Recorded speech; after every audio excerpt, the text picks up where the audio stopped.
harusnya 9.000, ada yang 8.000, ada 10.000. Katakanlah 12.000. Tetapi dibungkus dengan premium, kemudian dijual 17.000, selisih 5.000 kan? Kalau 5.000 kali 2 juta ton saja, itu 10 triliun. Hati-hati, bukan keuntungan, penipuan.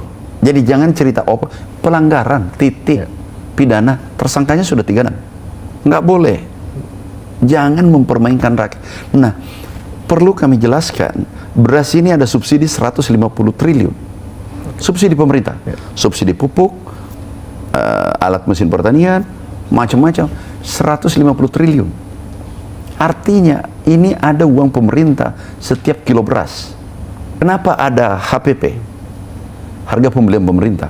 Agar petani sejahtera. Kenapa ada HET? Agar konsumen tersenyum. Petaninya bahagia, konsumennya tersenyum. Tapi pedagangnya ada untung.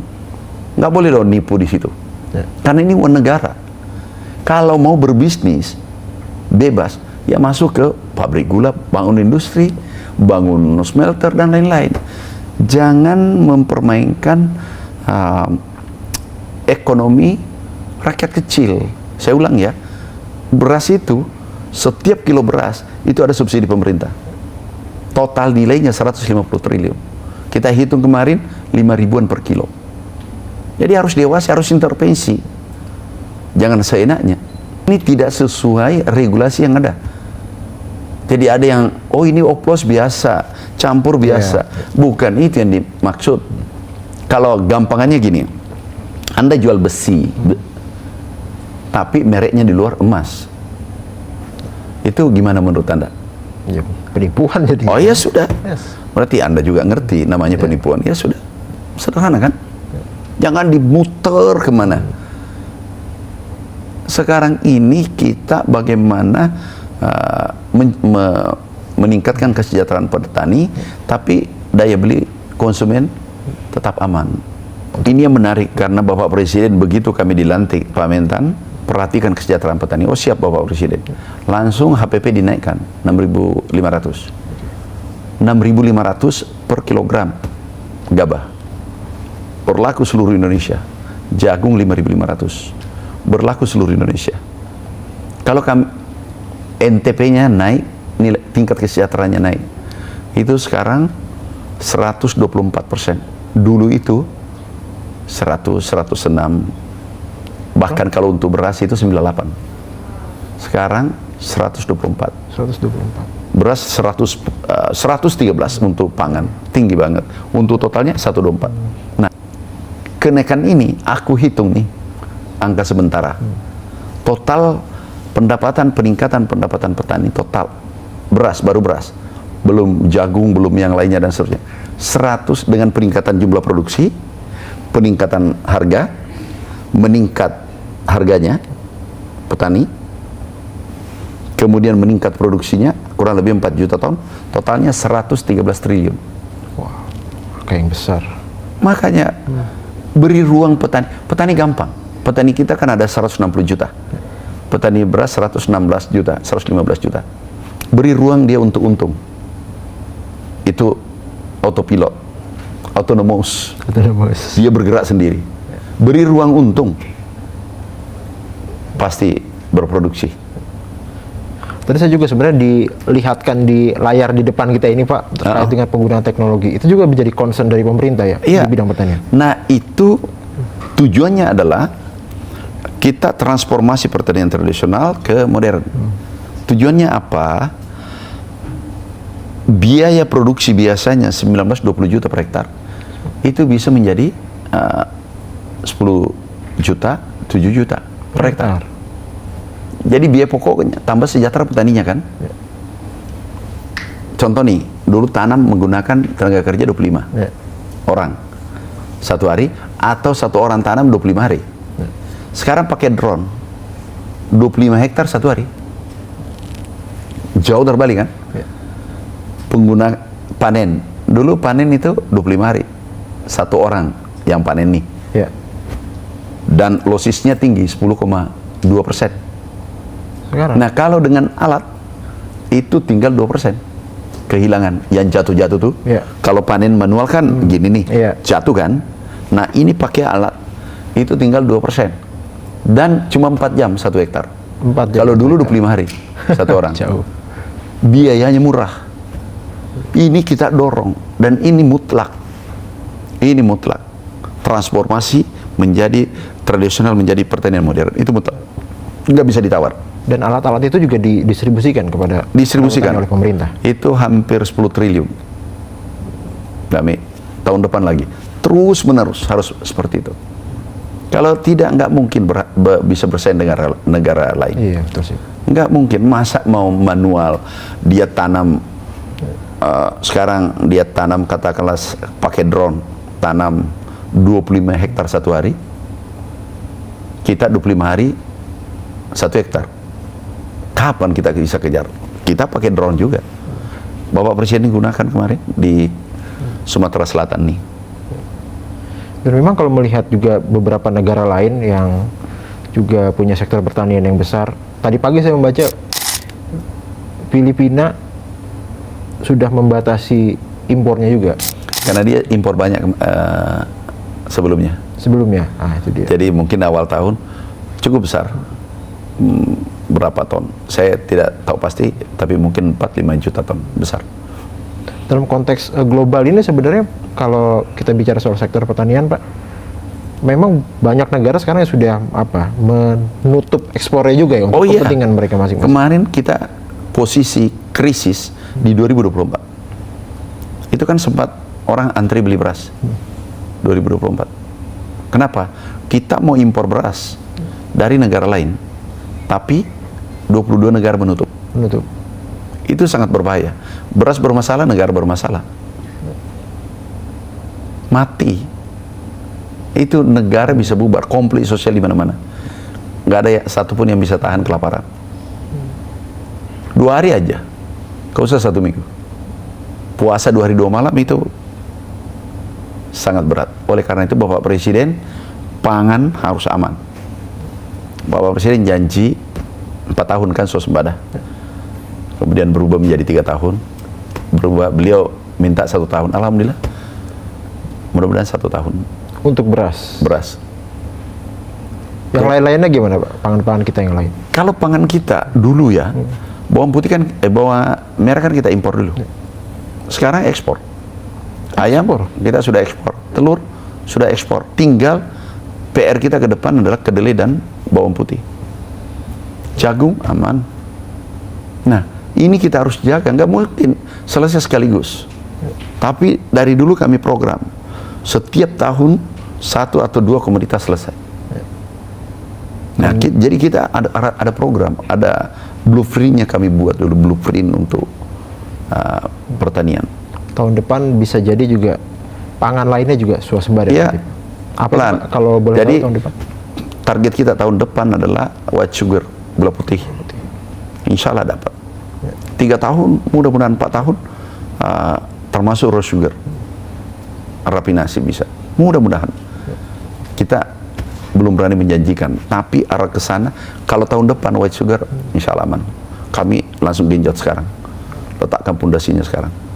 Nah, ngomongin soal ekspor ini Pak, kemarin juga kita baca di media sosial, Indonesia ternyata sampai ini ya mengirim bantuan beras kepada Palestina. Ke Palestina. Itu perintah Bapak Presiden.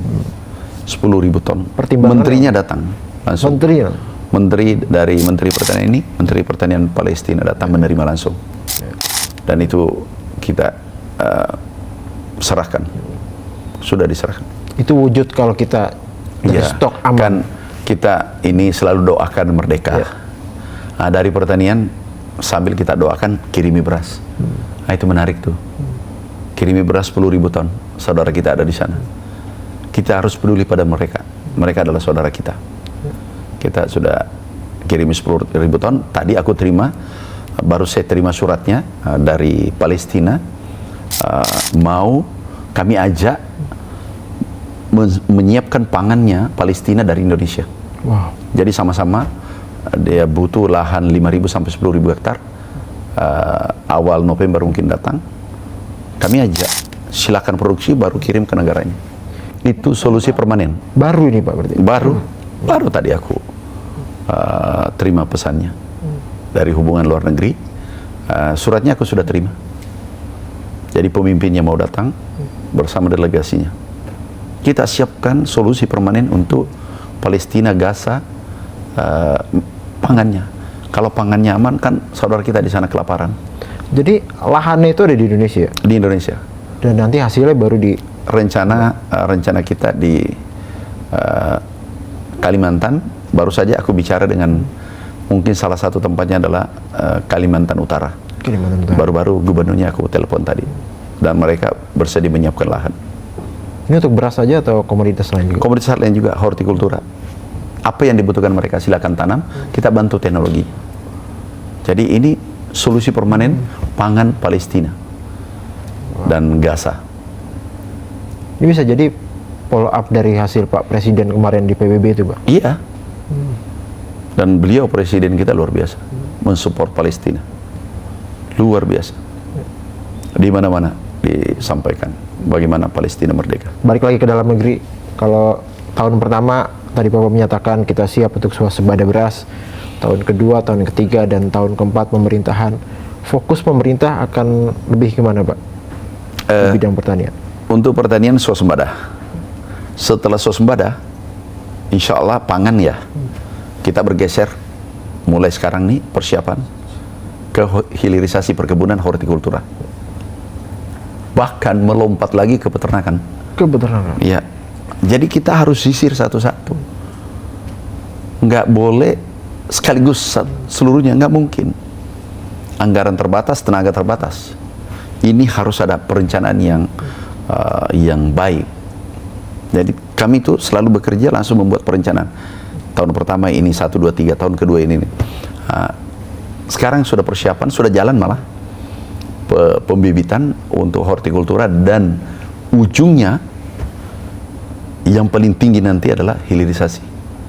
Saat hilirisasi ini pertanian bisa berkontribusi pada negara, mengantar Indonesia emas. Contoh kelapa dalam ya. Kita ekspor 24 triliun nilainya. Per tahun? 2,8 juta ton. Itu bahan mentah. Kalau kita hilirisasi menjadi coconut meal, VCO yang kelapa itu 100% nilainya naik. Wah. Kalau 24 triliun kali 100 itu 2.400 triliun baru kelapa. Gimana kalau kakao, mente, ini kita dorong semua. Dan termasuk CPO. CPO kita nomor 1 dunia. Kita yang mensuplai negara. Kalau ini kita hilirisasi baru kirim gimana? Negara ini besar. Persoalannya mau atau tidak. Memang yang mengganggu bank ini jangan pernah peduli. Nggak boleh. Itu bagian dari reformasi, bagian dari demokrasi. Jadi yang mengkritik konstruktif, terima kasih. Kita berterima kasih pada mereka, membuat kita hati-hati mengambil kebijakan. Yang memfitnah, terima kasih juga. Kenapa? Dia mengantar kita mengawal masuk surga. Karena mengirim pahalanya ke kita kan. Jadi dua-dua saudara kita yang mengapresiasi, itu saudara kita. Ayo sama-sama masuk surga. Kalau kita diridhoi, kalau di jalan yang benar. Tapi kalau korupsi mana bisa? Sudah siap Pak dengan tekanan-tekanan dari tadi luar tadi? Lah memang saya tidak anggap. Enggak, udah itu. Jadi orang itu kalau mau berhasil harus berada dalam tekanan. Kalau tidak menemukan tekanan, ciptakan tekanan. Jadi kalau Anda mau berhasil, harus Anda dalam tekanan. Berlian, mahal kan? Tempat terus. Tekanannya 3.500 derajat Celcius ada di perut bumi. Jadi berlian mahal. Itu diperebutkan orang. Jadi kalau Anda mau mahal nilainya, siap dengan gempuran. Dan anggap itu bagian dari hidup. Kalau ada yang menyerang konstruktif, mengkritik, seperti dari teman-teman siapapun, pengamat, itu bagus. Kenapa? Mereka mencintai kita. Mencintai kita kan? Kalau ada media katakanlah mengkritik konstruktif, dia mencintai saya. Artinya mencegah saya ke jalan yang tidak benar. Benar nggak? Kalau ada memfitnah, itu lebih mencintai lagi fitnah saya. Kenapa? Dia menginginkan saya masuk surga, dia mengawal saya masuk surga. Kalau ada mengapresiasi, yuk sama-sama berjuang dalam kebenaran untuk merah putih, untuk umat. Jadi tidak ada yang mana salah. Coba tanya. Nggak ada kan? Nggak ada yang berat berarti kan? Semua baik. Oh, Mbak. Semua baik. Kita harus terima. Jadilah berlian. Minimal emas. Oh, harga emas lagi naik 2 kali lipat. 2 juta per gram. Pak, terakhir Pak, ini isu yang dekat dengan kita semua mungkin di sini ya. Buat anak-anak muda. Sekarang apa pesan Bapak untuk anak-anak muda yang mungkin sekarang semakin jauh dari sawah, dari pertanian, agar mereka juga terlibat untuk membantu pemerintah menjaga ketahanan pangan Indonesia di masa depan? Mau kaya, mau konglomerat, masuk sektor pertanian. 10 konglomerat Indonesia itu 8 atau 9 itu bergerak sektor pertanian. Kenapa? Indonesia ditakdirkan subur luar biasa karena berada di garis khatulistiwa. CPO kita berapa? Itu CPO kita saja, baru CPO ini sawit itu ekspornya saja itu 400 triliun, dengan yang dalam negeri itu kurang lebih nilainya 1000 triliun. Baru sawit 1000 teh. Nah, kalau anak muda mau masuk sektor pertanian, tapi pesanku satu, pantang menyerah. Menyerah gagal. Pantang mengeluh. Pantang meminta kecuali Tuhannya. Jadi mimpi besar, take action, persisten. Jadi sebenarnya Indonesia, kalau kita mau jujur, nggak ada kata pengangguran. Kalau saya ya, lahan kayak luas gini, Kalimantan, Merauke luas, lahan tidur. Mau Indonesia menjadi superpower, bangunkan lahan tidur, bangunkan pemuda tidur, bergerak bersama-sama, geger ini dunia. Tapi mau dulu, ada passion, ada spirit, keinginan mau kerja.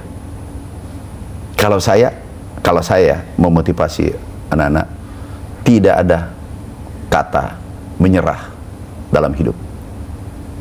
Menyerah kamu gagal, mengeluh kamu gagal, apalagi membuat proposal. Itu udah motivasi tuh.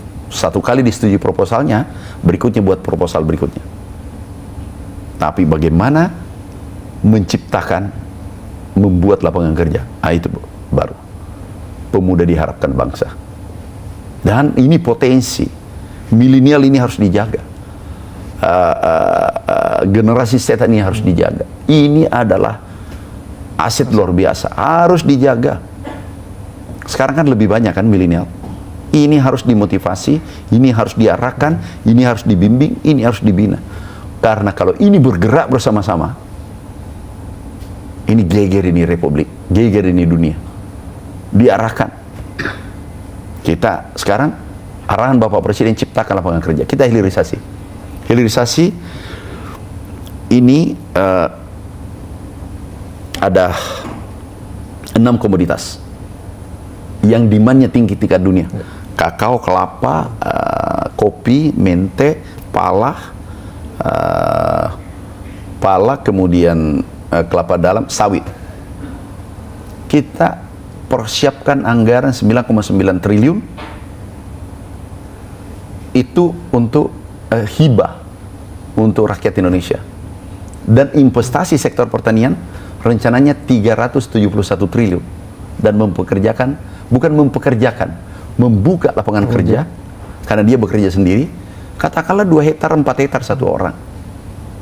Itu jauh pendapatan dari gaji PNS. Tenaga kerja kita target 8 juta orang.